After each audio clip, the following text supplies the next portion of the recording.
Happy Self Care Sunday.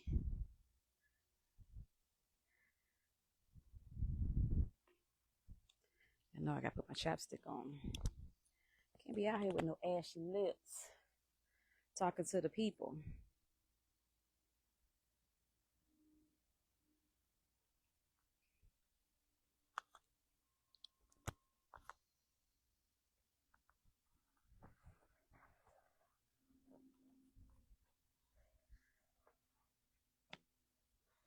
Big thoughts together.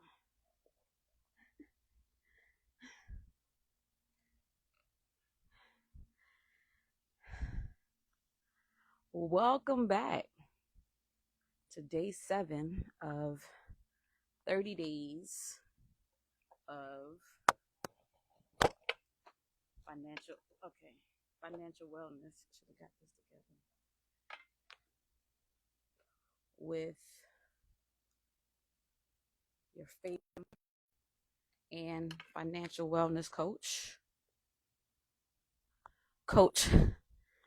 Sapphire Star. Come on in the room. Come on in the room. Y'all, what's one of your favorite self-care practices or things that you like to do for yourself? Put it in the chat. Put it in the chat. One of the I feel like I'm way too close.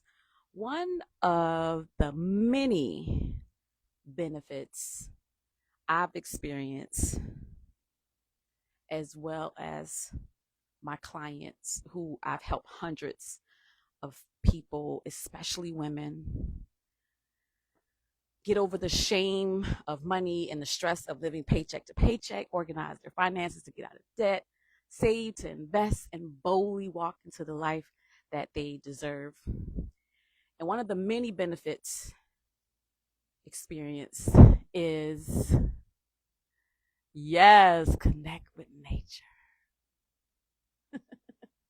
I love that, Swan. Thank you so much for sharing that.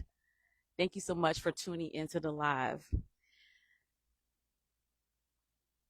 It's having time and resources to take care of yourself.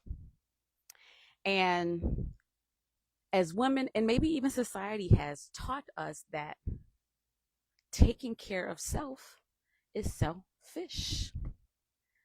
But in the words of Be More Raw, you have to practice the art of sacred selfishness. And it's not selfish, it's selfless. I can't see y'all. I'm trying to see. Cook and go to Atlanta Falcons game. Go Birds. Yes, Connie. I love it. What you cooking today? What you cooking? Let's get into it. I'm making a shrimp bowl for my meal prep.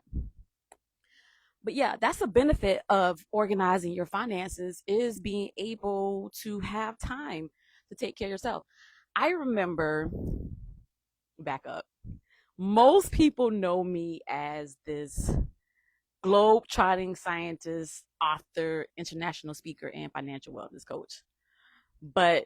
And I've traveled to 25 plus countries showing others how to live freely by empowering their money mindset, mastering their finances, and owning their future through real estate investing. I'm actually sitting in the backyard of my very first investment property. I remember I was 28 years old. Y'all, that was my first time ever getting on a plane. At 28, believe it or not, me, world traveler, world citizen, I was terrified of flying. I used to say, if I can't get there by boat, car, or train, I ain't going. I don't need to go. Savannah, why? I'm right here in Savannah. I don't need to go nowhere. And we would travel to, South Carolina, Florida all the time. Carolina. Someone laughed at me when I said that. It was like, you from Savannah when you say Carolina. Carolina. Okay? And that was my mantra, and I was standing on business. Remember, mindset is powerful because I didn't go anywhere unless it was boat, train, or car. Not even boat at this point. Car, train. But an opportunity presented itself, and I got a flight. Someone paid for a flight. I got flued out. I'll share that story for a different day. I got flued out, and someone bought me a ticket. And like in that moment, I didn't even have time to think about it, guys. He was like, "Okay, I bought your ticket. See you soon." I'm like, "What? Okay, yo no say." And in my mind, I'm like, "Okay, somebody done purchased a ticket from me. I have to go. Like, I have to. They done spent their money, their hard-earned money they didn't work for." Y'all, I get to Savannah Hilton Head International Airport. I'm walking through the lobby. I get upstairs. If you know, you know, the Starbucks. And I'm in the, and I don't even know if it was a Starbucks at this time, but it was a restaurant at this time. I was 28. This was 10, wow, guys, this was 20 years ago. 20 years ago. I'm pacing back and forth. And this guy, he comes in. He was like, "You okay?" I was like, "No, I'm not. I've never been on a plane. I'm getting on this plane, having a full on panic attack." And this guy, he just was so nice. He was so kind. He was like, "Just breathe. Just breathe. You're going to be okay. Nothing's going to happen to you." I said, "Okay." And got on the plane, and the flight attendant, she comes on the overhead, and she's giving you all this instruction in case the plane goes down. And one thing she said over the intercom was, in case of loss of cabin pressure and oxygen, a mask is going to come down, and you must put the mask on yourself first before you try to help anyone else.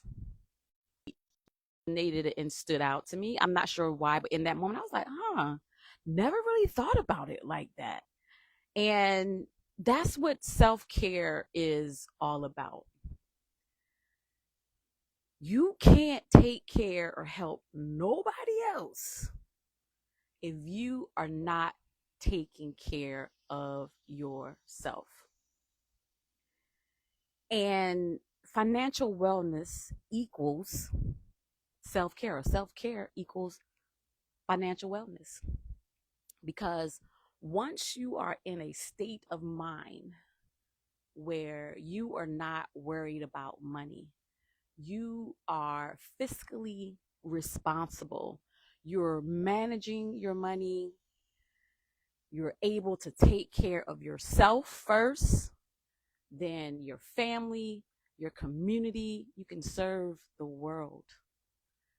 But this is our responsibility, is to be good stewards of our blessings that God has given us, not for ourselves, but to be of service to others. And you know who's number one in them others? You. You are number one, because who will lose if you don't win? I remember on our podcast, we had a guest. She was our first guest, Dr. Tiffany Harris. Is she in the room today? Dr. Tiffany Harris. And she said that it was something she heard from her coach and her mentor. And he said, "Who will lose if you don't win?" It's bigger than you. It's bigger than me. Financial wellness has so much power, and I always say that it goes beyond just money. It's a practice. Just like self-care is a practice, it's something that we say, we believe, we say it, we do it. The same with financial wellness. You can make financial wellness a part of your self-care practice. Yesterday on day 6, I talked about doing a budget every month. Make it a practice. Get together with you and your family. Take about 30 minutes to an hour. Make it family time. Get the family around the table and talk about money, talk about the future, talk about plans, talk about purpose. We always talking about our kids don't understand. Well, are you teaching them? Or are you just giving them what you didn't have? I realize it's a trauma response, but balance, we ain't gonna talk about that today. But making a practice of it, when it's time to do my budget, I light me a little candle, a little incense, put on me a little music, a little jazz situation, or some trap, depending on how I'm feeling. And that's my business. This is a judgment-free area. We listen, we don't judge. And have me an adult beverage or some water. I love sparkling water, by the way. This is a newfound thing for me, sparkling water. Anyway, make it a practice. Practice self-care, practice taking care of you, practice organizing and being a good steward of your resources. Money in and of itself has no value, no intrinsic value, only the value that we place on it. And in the system that we live in, when we go to work, we're exchanging our time for money. And when we spend that money on, excuse my French, on the Lord's Day, stupid, S-H-I-T, you basically saying, this is what my time is worth. Some shoes, a bag, frivolousness. And I'm not saying you can't have these things, but what I'm saying is your time is your most valuable asset. Figure out how to buy back your time by investing in assets. I call it the chicken. First of all, using other people's money to make money, using assets to make money, right? That asset pays off the debt of people's money.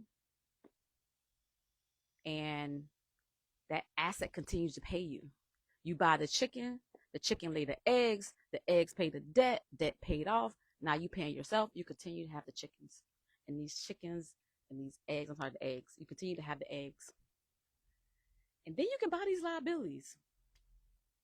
But the most important thing here is action and practice.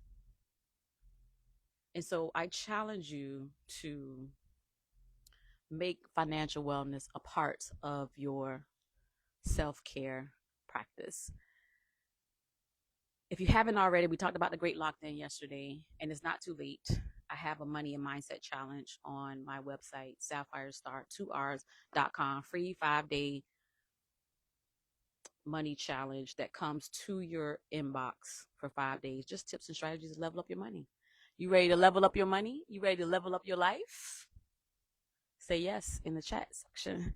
And so I'm going to end this with one of my favorite things to do for self-care. I love to sit in my backyard and drink my tea, listen to the birds, and hula hoop. It's weighted too, so healthcare, health. I'm a healthcare Jesus. Health is wealth. All right, y'all. Have a happy self-care Sunday. How long can I do this? Y'all think I can make money? Just hula hooping for Jesus? Oh, don't take me too seriously. I love living life. You can't take yourself too seriously. You just gotta have fun. Enjoy your life. Enjoy the people around you. Enjoy your experience. Create memories. Create moments that last a lifetime and pass those moments down. It's a gift that keeps on giving. Okay. I hype me up. Affirmations of a real. You want your hype me up? All right. I probably could do that a long time.